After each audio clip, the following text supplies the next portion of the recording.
Chaque dernier dimanche du mois de février, il est organisé un culte d'action de grâce suivi d'appels de fonds pour faciliter la finalisation de la construction de la cathédrale de Tchakou dans la commune d'Adjara. Ce dimanche 26 février, le rendez-vous a une fois encore été pris pour le bonheur des fidèles et la gloire de l'Éternel. L'intérieur plein à craquer, le dehors rempli d'hommes, les chrétiens célestes ont répondu présents à cette action de grâce. Nous sommes venus sur le site, nous avons vu comment les travaux évoluent. Et tout simplement, ce que nous demandons est que Dieu leur donne l'intelligence encore et plus de sagesse afin que l'œuvre puisse avancer plus que cela. Après, Mindosi nous a muté. Na koloko de minofi, yeba kwa hoja niveau lo. Aboko ebeni, yo gba je ni se fide midol gugo. Shiba, nínú akwati, ba kwati, mi amulo asona we ko ngali.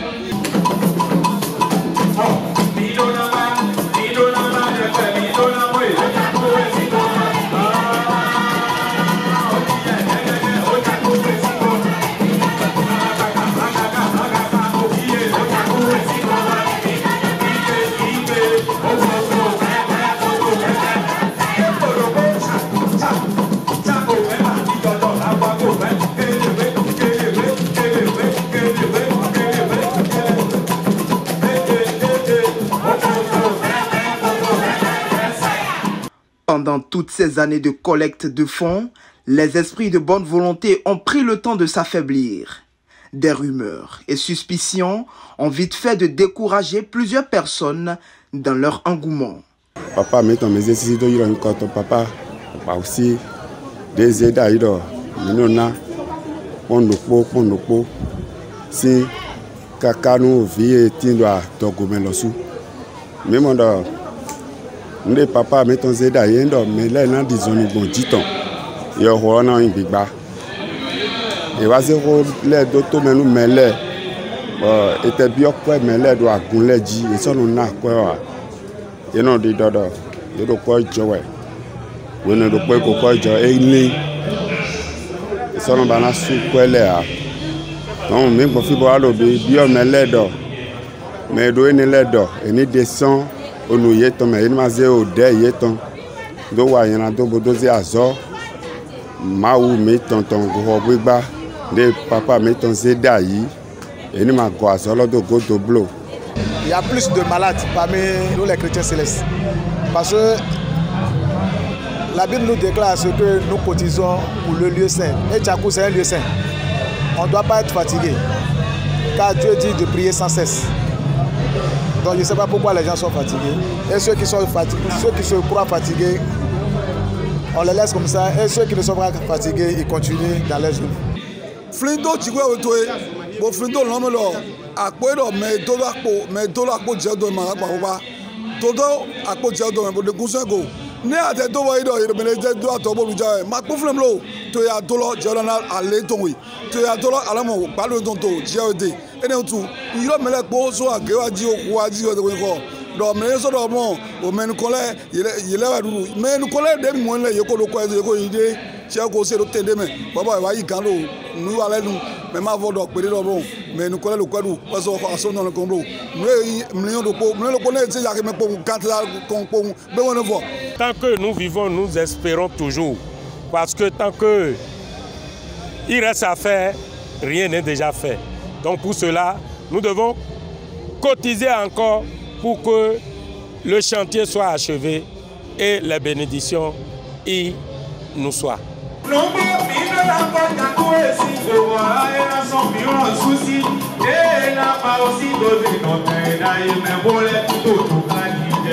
Para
révérend pasteur, chef mondial de l'Église du christianisme céleste, Bennett Adeogun, dans sa prédication, n'a pas manqué de faire appel à ces personnes-là, tout en leur demandant de joindre à nouveau leurs forces pour l'édification de la cathédrale.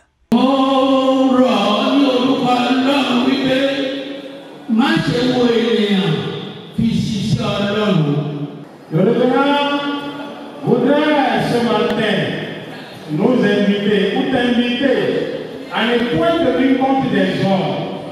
Ne tenez pas compte de celui qui est ton voisin ou celui qui est ton ami ou tes proches. Dans ton rôle, dans ton devoir d'apporter des offrandes, des ressources nécessaires pour la construction de la cathédrale. Ne tiens pas compte également de ce que les hommes pourraient raconter, car à la suite de la parole de l'Éternel, tu peux te décider pour dire, je me mets à la disposition de l'Éternel. Je mets mes ressources à la disposition de l'Éternel de Chauffard pour la construction de sa cathédrale. Ne tiens point compte de ce que les hommes vont dire à côté de toi, de ce qu'ils vont raconter. Ne tiens point compte de cela. Regarde seulement à l'Éternel ton Dieu, lui seul, qui dit qu'il sonde les cœurs et qui va rendre à chacun selon ses œuvres. Alors, quelle rétribution attends-tu de l'Éternel, ce qui attend toute la plénitude de sa bénédiction, de sa grâce? Mets-toi à la disposition de l'Éternel, mets ta bénédiction, mets tes offrandes, mets tes ressources à ta disposition et tu vas recevoir de la part de l'Éternel de tes amis. Aussi, nous allons nous quitter chez Nous avons écouté la prédication du révérend pasteur. C'est très indicatif. Il nous a dit que nous devons avoir de l'argent, mais il faut avoir la crainte de Dieu. L'argent est bon, mais l'argent peut nous conduire dans la perdition. Pour cela, il faut rester dans l'esprit. Il faut rester dans la crainte de Dieu pour pouvoir avoir la bénédiction divine. Ainsi, nous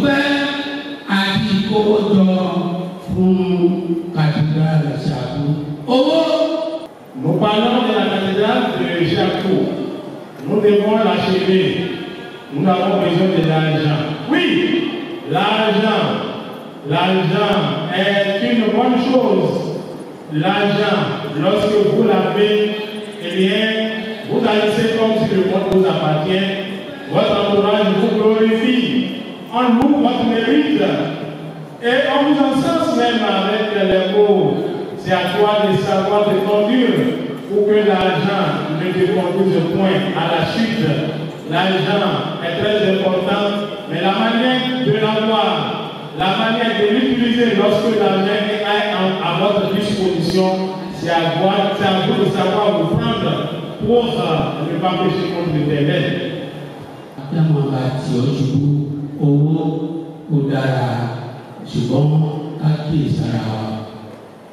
C'est pour cela que nous implorons la grâce de Dieu sur toute l'église du christianisme céleste. Nous sommes venus à Tchakou, nous devons donner de l'argent pour la construction de Tchakou, pour que demain, notre maison soit construite aussi.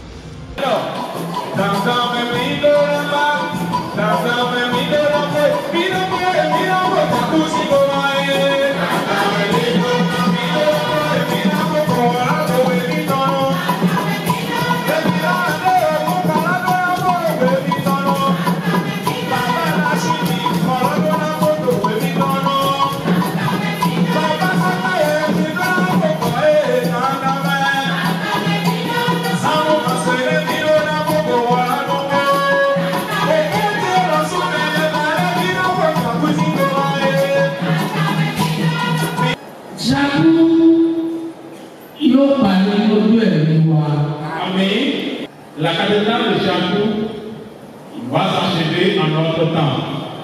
Nous verrons la finition de ces travaux. C'est l'assurance que donne le révérend pasteur ce matin.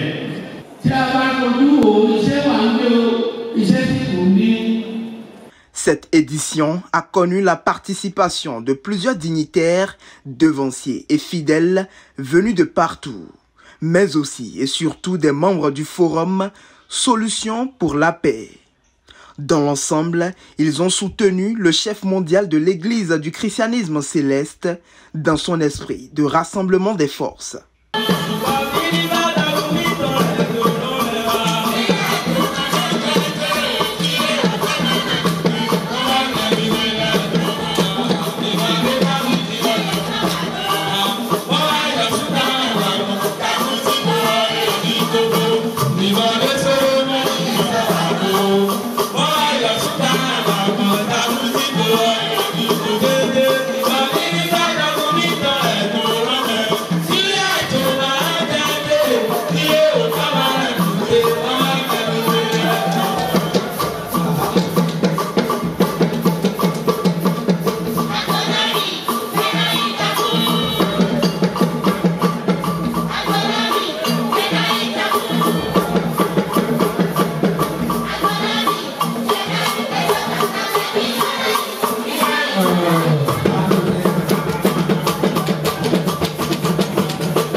Le vénérable suprême évangéliste Jean Senou Kokoye, président en charge des grands travaux, présent à cet événement, a donné un aperçu de l'évolution des travaux sur le site.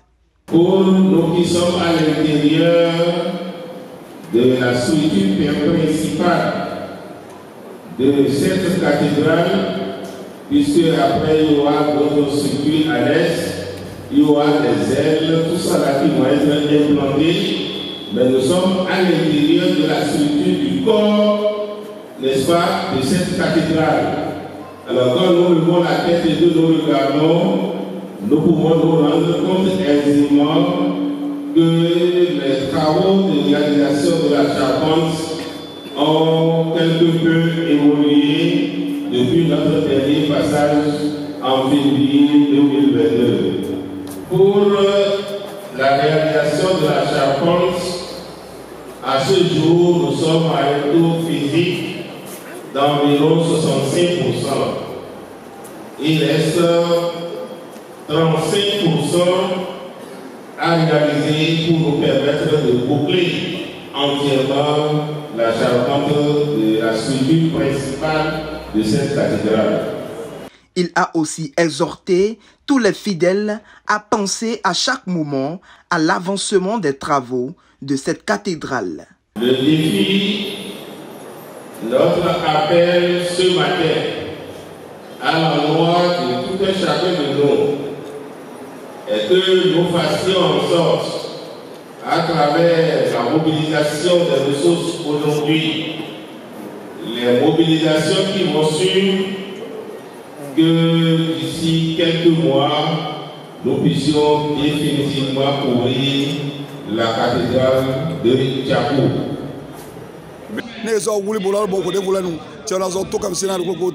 Donc nous croyons sur le temps, et là nous croyons, nous croyons que nous croyons que donc merema kwalba fide bon tiana zo dola pro de la zone nous ko mi yoro mi gbatola juro mi ton e ma juro jigwe ton juro gbatoton ma juro jigwe ton azone lo so le ja mi le la fo ho bi ton ne je o ma juro ni so e mo yan so to mi la fe kun lo bon ni se jira wa ya me jira fi ho lo do ni jira ya me na mi mi dodo bibi o mele bido me go afodo go dole yeni sekpo ini sekpo bono azo ma o ton dodo no kon yi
ọmọdé àwẹ̀.